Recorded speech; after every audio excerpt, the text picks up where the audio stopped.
একটা সার্ভের কথাটা উল্লেখ করতে চাই, যেটা বিবিসি ওয়ার্ল্ড সার্ভিস এবং লোকাল একটা পার্টনার নিয়ে করেছে। এটা আমার কাছে কেন যেন মনে হচ্ছে এটা বেশ আহ, যৌক্তিক মনে হয়েছে। মানে বিবিসি ওয়ার্ল্ড সার্ভিস তার লোকাল পার্টনার জরিপটা কবে করেছে? এটা আপনার 13 তারিখে ওটা, সরি, বোধহয় আহ, এ- 9-10 তারিখে, সরি 9 তারিখে বোধহয় সেটা পাবলিশ করেছে, 9 তারিখে। আচ্ছা, কি কি কি বলা আছে এখানে? এখানে আপনার বিভিন্ন মানে সিলেক্ট ডিভিশন বাদ দিয়ে হুম, বাকিগুলোর আহ, বিভিন্ন পর্যায়ে কে কতটুকু পেতে পারে, তারপরে কতগুলো ইন্ডিপেন্ডেন্ট ক্যান্ডিডেট যারা বিএনপি থেকে দল ছুট নমিনেশন পায়নি তাদের ব্যাপারেও বলেছে। সুতরাং একটা এই ভেরিয়েবলটা সাথে রেখেই তারা করছে, এবং সেটাতে মোটামুটি আপনাকে বলি তারা যেটা বলেছে সেটা হচ্ছে, আহ, একটা মিনিট প্লিজ, আমি আসছি রেজাল্টে। হ্যাঁ, তো তারা বলছে যে সিলেট ডিভিশনের 19টা আসন বাদ দিয়ে, ওটা সার্ভে করতে পারে নাই তারা। সো জামাত লেড অ্যালায়েন্স বলছে 146, আর বিএনপি লেড অ্যালায়েন্স বলছে হচ্ছে 122, আর ইন্ডিপেন্ডেন্ট এবং আদার্স মিলে হচ্ছে 13। মোট 281টা সিটে তারা আহ, মানে ফোরকাস্ট করেছে। এখন এটা নিয়ে আবার এই যে আপনি আরেকটু বলুন, জামাত অ্যালায়েন্স জোট কতটা আর বিএনপি জোট কতটা? জামাত অ্যালায়েন্স হচ্ছে 146, 146, আর বিএনপি বিএনপি হচ্ছে 122। 122। এটা হচ্ছে বিবিসি ওয়ার্ল্ডের জরিপ। জি জি জি জি জি জি জি, জি, প্লিজ কন্টিনিউ।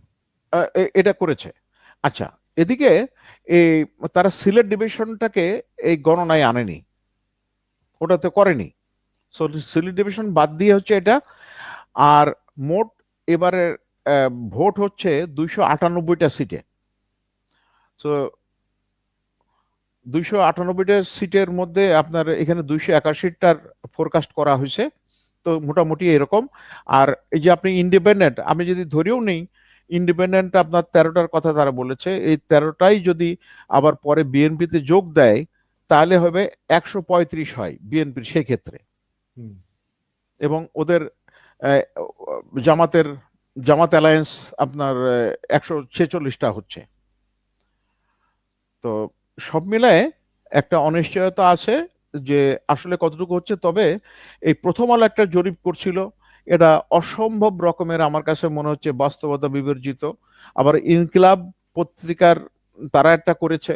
তো এরকম বিভিন্ন ধরনের সার্ভে হচ্ছে, এবং এই সার্ভেটা এবং আমার কাছে আমি একটু থামি আপনাকে, বাংলাদেশ প্রতিদিনের বাংলাদেশ একটা করেছে, আবার ইএসডি একটা করেছে। এগুলো সবগুলো দেখাচ্ছে যে বিএনপি মানে ক্ষমতা এসে যাবে, 70% লোক বিএনপি কে ভোট দিবে। এবং আপনি জানেন যে আমার মনে হয় যে এগুলো সবই ফরমায়েশি জরিপ। যদিও কালকে দেখলাম যে জাগরণ এবং প্রোটেকশন বিডি তারাও বলতেছে যে জামাত বিএনপি হাড্ডাহাড্ডি লড়াই হবে। আপনার খেয়াল আছে জনাব মেজর জামান শেখ হাসিনার আমলে ওই যে people's and politics, research and development, এমনকি এই যে আইআরআই, তারা বলতো যে শেখ হাসিনাকে সমর্থন করে 70% মানুষ সেই সময়। তো এই ধরনের এই ফরমাইশি জরিপ খেলা, এইবারে নির্বাচনের আগে এত ভুয়া জরিপ এসেছে যে মানে মানুষকে কনফিউজ করার জন্য এবং একটা দলের পক্ষে কৃত্রিম জনপ্রিয়তা তৈরি করার জন্য, যেটা আসলে খুব অবাক বিষয়। আমি এমন কিন্তু আগে দেখিনি। জি, প্লিজ কন্টিনিউ। আচ্ছা, আমি হাড্ডাহাড্ডি লড়াইয়ের আভাসটা আপনি জরিপ যা বলুক আর না বলুক তার চেয়ে আপনি দেখবেন যে ভারতের প্রতিক্রিয়া, ভারতের ভারতের বিভিন্ন নিউজ মিডিয়া মানে তারা যেভাবে ইয়ে করছে, এবং জামাতকে তারা কিন্তু সামনে নিয়ে আসছে। এবং এটা কিন্তু এমনি এটার স্বাভাবিক হয় না, সবসময় তো বাংলাদেশের নেগেটিভ সাইডটাই বলে। এখন জামাতের কথা বলছে, এবং সেই ক্ষেত্রে তারা বলছে যে ওই যে ফান্ডামেন্টালিস্ট শব্দটা যে জায়গায় যত জায়গায় লাগানো সম্ভব সেই আস্তরণটা দিচ্ছে, ফান্ডামেন্টালিজমের কথাটা নিয়ে আসছে সামনে। তার মানে আবার আরেকটা জিনিস আপনি খেয়াল করেছেন যে আল জাজিরার সাংবাদিকরা জামাতের শফিক সাহেবের ইন্টারভিউ নিচ্ছেন, ইউরোপিয়ান ইউনিয়নের বিভিন্ন নেতৃবৃন্দের একাধিকবার বা অন্যান্য গুরুত্বপূর্ণ রাষ্ট্রের দূতাবাসগুলো জামাতের সাথে একাধিকবার মিটিং করছে। তার মানে কিছু না হলে তো তারা গুরুত্বপূর্ণ না হলে ওই যে আপনার ফরমাইশি যেগুলো জরিপ হচ্ছে যে 70%, 60%-এর উপরে বিএনপি লেড অ্যালায়েন্স পাবে, তাহলে তো এদের সাথে যোগাযোগ করার এত বেশি প্রয়োজন ছিল বলে আমার কাছে মনে হয় না। সো এই এক্সটার্নাল এই দুই ফ্যাক্টর ইস্যুগুলো যদি আমরা বিবেচনা করে দেখি, তার মানে জামাতের অবস্থানটা আগের থেকে অনেক শক্ত হয়েছে। আরো কয়েকটা জিনিস আমি আপনার একটু সামনে নিয়ে আসতে চাই, আপনি একটু কাইন্ডলি একটু দেখবেন। এটা হচ্ছে আহ, জামাতের নিজস্ব একটা তাদের ভোট বলয় আছে, আছে। তার সাথে ইয়াং ভোটারদের একটা বড় অংশ আছে। আর একটা যেটা অনুচ্চারিত, আমি আপনার সাথে এই প্রোগ্রামে আসার আগে আমি 8-10 জনের সাথে দেশের বিভিন্ন প্রান্তের কথা বলেছি, এর ভিতরে একজন বাঘা বাঘা কয়েকজন সাংবাদিকের সাথেও কথা বলেছি যারা ওই দলীয় দলীয় লেজুর ভিত্তি করে না। তো তাদের ভিতরে একটা কথা আসছে যে বিএনপি যারা ট্রেডিশনাল যারা ভোটার ছিল, তারা অনেকেই প্রবঞ্চিত বোধ করছে এই যে আহ, আওয়ামী লীগের এই সমস্ত লোক যারা তাদেরকে নির্যাতন করছে, এখন তারা আবার এই বিভিন্ন মিছিল মিটিং এ যাচ্ছে এবং বিএনপির সমর্থক হয়ে যাচ্ছে। তো এর ফলে তাদের একটা বিরাট অংশ ওইদিকে যাচ্ছে, মানে আপনার মুখ ফোড়াই দিতে পারে, বিএনপিকে ভোট নাও দিতে পারে। এখন আরেকটা খুব গুরুত্বপূর্ণ, একজন সাথে আমার কথা হলো, উনি প্রাক্তন সংসদ সদস্য ছিলেন। তো উনি এবার সংসদ সদস্য হচ্ছে, প্রাক্তন প্রাক্তন এমপি ছিলেন কোন দলের? উনি বিএনপির এবং জাতীয় পার্টির ছিলেন। আচ্ছা, জি। তো উনি এবার নির্বাচনে দাঁড়াননি। তো উনি এই বেশ কয়েকটা আসন ঘুরে আসছেন উত্তরবঙ্গের একটা এলাকার। তো উনি বললেন যে বেশিরভাগ লোকই মুখ খুলছে না যে কোন দিকে ভোট দেবে। রাইট। আচ্ছা, আর একটা মজার দুইটা স্লোগানের কথা আমি বলি আপনাকে। সেটা স্লোগান হচ্ছে, আহ, এটা আমার নিজের ব্যক্তিগত একটা অভিজ্ঞতা হয়েছিল। 1998 সালে আব্দুর রহমান বিশ্বাস সাহেবের ছেলে নাসিম বিশ্বাস মারা যাওয়ার পরে ওই জায়গায় বিএনপির মুজিবুর রহমান সরোয়ার ক্যান্ডিডেট ছিলেন এবং তার বিপরীতে ছিলেন আবুল হাসনাত আবদুল্লাহ। তখন আওয়ামী শাসন। তো লোকজন কি করছে, বুকে আহ, নৌকার মানে নৌকার চিহ্ন, পিঠে নৌকার চিহ্ন, আর মাঝে মাঝে লাঙ্গলের কিছু চিহ্ন। ওখানে বিএনপির কোনো চিহ্ন, অর্থাৎ ধানের শীষের কোন প্রতীকের চিহ্ন মানুষের বুকে, বা ইভেন কি আপনি বিভিন্ন জায়গায় যে পোস্টার লাগানো হয়েছে তার মধ্যেও চোখে পড়েনি।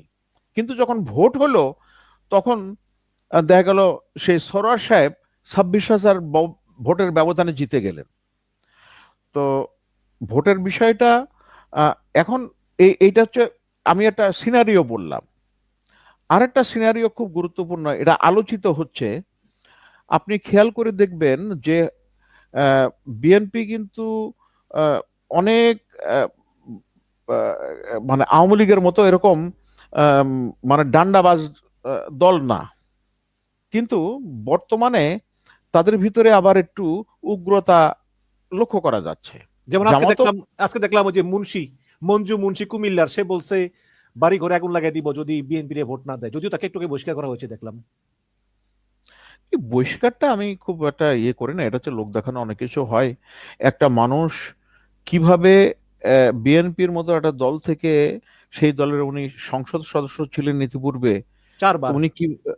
তো উনি কিভাবে এই ধরনের কথা বলতে পারেন? আবার আরেকটা জিনিস দেখেন, এই ভদ্রলোক 4 বার এমপি ছিল।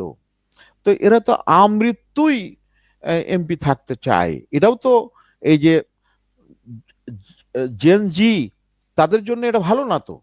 তারা দেখে যে ও যতদিন জীবিত আছে তার কোনো সুযোগ নাই। আপনার মনে আছে ভোলাতে তোফায়েল আহমেদ সাহেবের কারণে ভোলাতে আওয়ামী লীগের ওই রকম নেতৃত্ব গড়ে ওঠেনি? উনি হচ্ছে দ্বীপ রাজা হয়ে গিয়েছিলেন। তো এ আমার মনে হয় যে আগামীতে যে হয়তো আগামী যদি আমাদের কপাল ভালো হয়, তাহলে যদি দুইবারের বেশি কেউ এমপি হতে পারবে না সর্বমোট। এই জাতীয় রেস্ট্রিকশন না দিলে আপনি এই জায়গায় একটা সম্পূরক তথ্য দিয়ে রাখি, ইন্দোনেশিয়ায় এই যে মানে গণতন্ত্রের বিকাশের জন্য তারা একটা ইয়ে করেছে যে ওই প্রেসিডেন্টের ছেলে সে যতই আহ, মানে যোগ্য হোক, সে ভোটে পরবর্তীতে সে নির্বাচনে দাঁড়াবে না, যাতে বংশানুক্রমিক আহ, একটা রাজনৈতিক হালচাল না থাকে সেই কারণেই। তো এটা আমাদের কালচারে হয়তো হবে কিনা জানি না। তো এই জিনিসটা হওয়া দরকার বলে আমি মনে করি। জি, এবার ভোটের যেটা সবচেয়ে বড় চ্যালেঞ্জ, আমাদের এর আগে সর্বশেষ ইনক্লুসিভ নির্বাচন হয়েছিল 2001 সালে। তো এখানে একটা প্রজন্ম এসে গেছে যাদের সংখ্যা প্রায় মানে 1/3 of the total voters. So আর তার সাথে যদি আমি যোগ করি যে 2001 সালে যার বয়স আপনার 17 বছর ছিল, উনি কিন্তু ভোট দিতে পারেননি।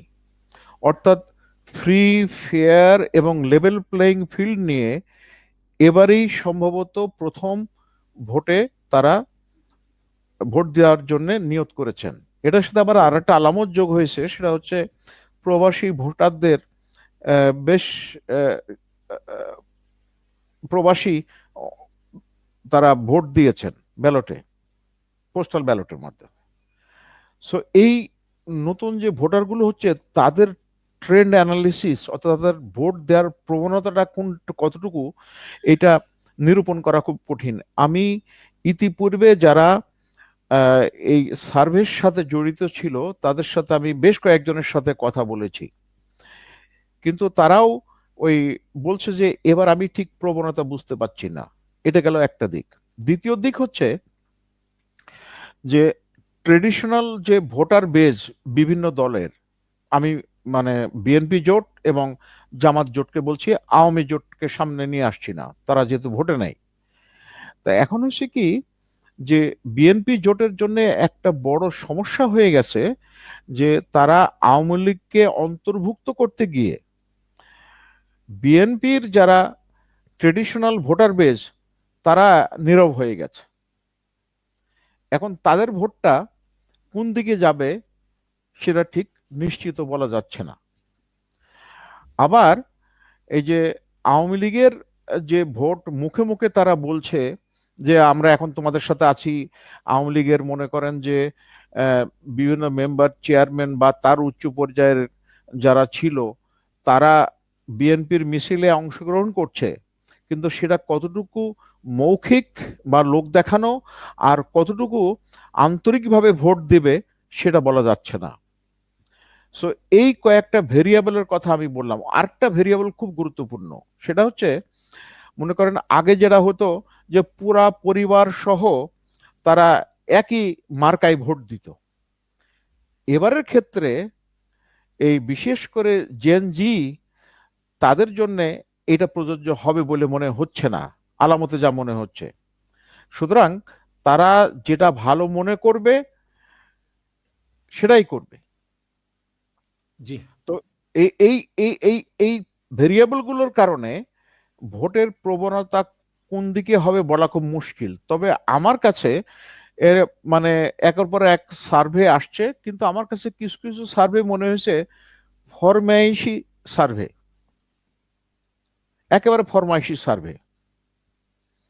তো যাই হোক, এটা ভোট হওয়ার পরে বোঝা যাবে যে আসলে তাদের সার্ভেটা কতটুকু ছিল। এবং আপনি অবাক হবেন না জেনে যে ঢাকা বিশ্ববিদ্যালয়ের যে ছাত্র স্টুডেন্ট ইউনিয়নের ভোট হলো, সেখানে তার আগামী কয়েকজনের সাথে কথা বলেছি। তো তারা এমন তুচ্ছ তাচ্ছিল্য ভরে আপনার এই যে আহ, শিবির অ্যালায়েন্সের ব্যাপারে বলল, বলে কয়েকটা সিট পাবে তারা, কিন্তু বাস্তবে দেখা গেল যে তারা ভূমিধস জয় পেয়েছে। সো এরকম হবে কিনা বলা মুশকিল। এখানে আমি